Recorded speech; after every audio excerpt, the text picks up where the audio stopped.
Hello, my name is Nicole. I'm an energy healer slash mystic medium.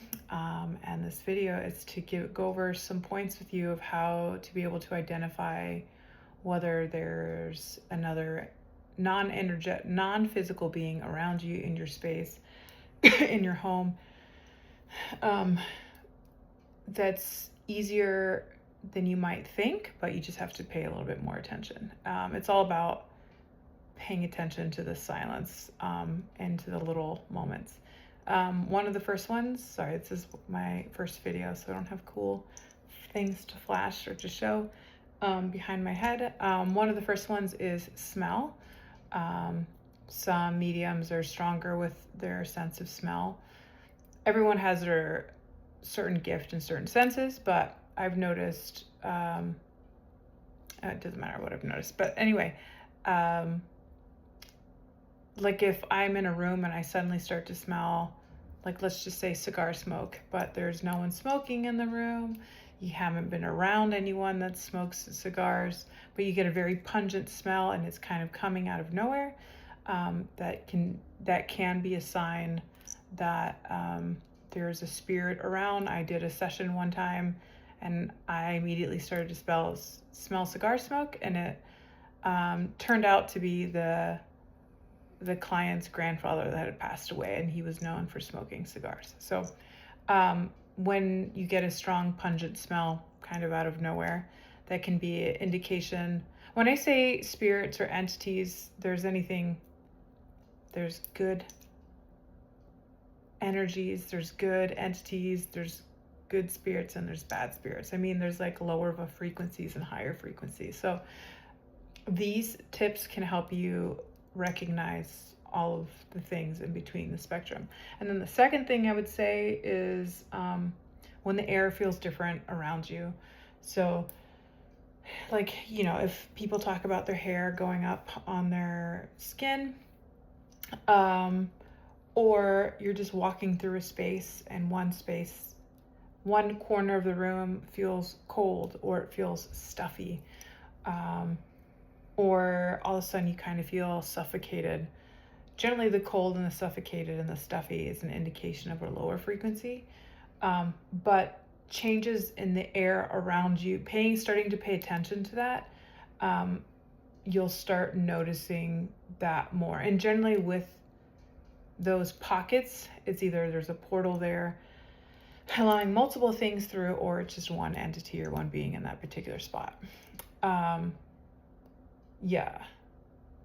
Have you ever been to like a haunted house and the whole place feels awful? It's because the whole place is full of, bullshit, essentially, lower frequencies. And then the third thing, I would say this is a trickier one, harder to pick up on, but when you suddenly have a change in your thought processes. So we are not, we're all made of energy. The physical only makes what 0.0000001% of the universe. I don't know what that percentage is, but it's something incredibly small. This world is dominated by non-physical. Everything starts in the non-physical and goes into the physical, right? So we're all kind of little balls of energy vibrating at our own different way, and we all have like little antennas, and we're picking up frequencies from other places. Just how radio stations gives off frequencies, your microwave gives off frequencies, we also radiate frequencies and messages because we're all little balls of energies vibrating, right? This is a very basic way to describe it, probably not the most scientific, but let me give you an example. There was a bridge that I would cross over. I used to live in Portland, Oregon. There was a bridge that I would cross over, and I would cross this bridge, and maybe within 100 feet of crossing this bridge, my thoughts immediately turned to maybe I should jump off of this bridge. Maybe life is not worth living. Let me just pull over real quick and jump off. It would be such a drastic change in thoughts for a course of like 90 seconds. That is generally an indication that either there have been people that have indeed jumped off the bridge and that frequency is still lingering there, or there are entities and beings there that want you to do that thing, which is jump off the bridge. They're not your thoughts. You're just picking up as a little non-physical ball of vibrating energy. You're just picking up on the energy that's in your space. So, for instance, my space, I have it crystal gridded. It feels really good. It's for the most part protected, but sometimes there's a corner in my kitchen. If I'm opening up my fridge, my fridge is against my neighbor's wall, and I will suddenly have all these awful thoughts like, I shouldn't be eating, I'm fat, just really deplorable thoughts about the future. But I only get them in that corner of my house. So then I know that's an indication to me that, hey, that portal might be open, or hey, there might be a spirit. And I don't even have to go any kind of further. We can talk about clearing your space at a later date. But then I know that those thoughts are not me, and that's something else. When your thoughts immediately change, whether they're really awesome thoughts or really shitty thoughts in a small moment of time, that there's no trigger or catalyst, that's generally an indication that you're sharing that space with another being. Once you know that, it's a lot easier to detach from those feelings and to be like, in those thoughts, you're like, hey, this isn't mine, and you can create a barrier and you can kick that stuff out, right? And then the other thing I would say is, this is pretty simple, but your animals can pick up on things a lot faster than we can. We've all seen videos of cats kind of like staring at the wall and following nothing. They're not really following anything. They can pick up on things a lot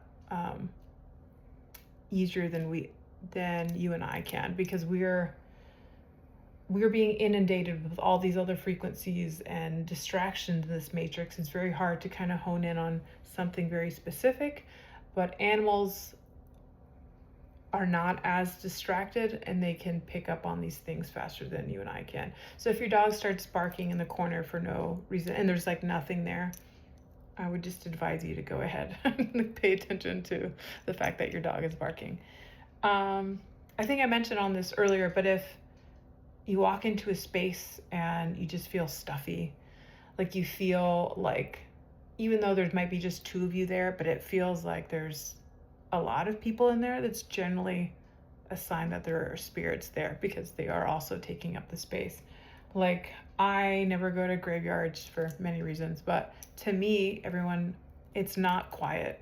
To me, it becomes like a cafeteria space. Like, there's so much chatter in there because of all of the spirits that are hanging around and doing whatever they're doing in the cemetery. But the cemetery also feels very stuffy to me. It's not some calm, peaceful place with cool statues. It's just, I can feel the congestion of other energies. So paying attention to, abrupt smells, changes in smells,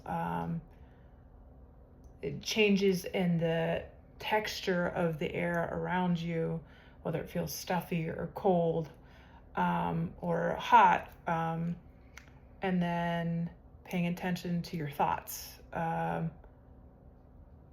If there's a sudden change in your thoughts, these are just little things, and after a while you start picking up.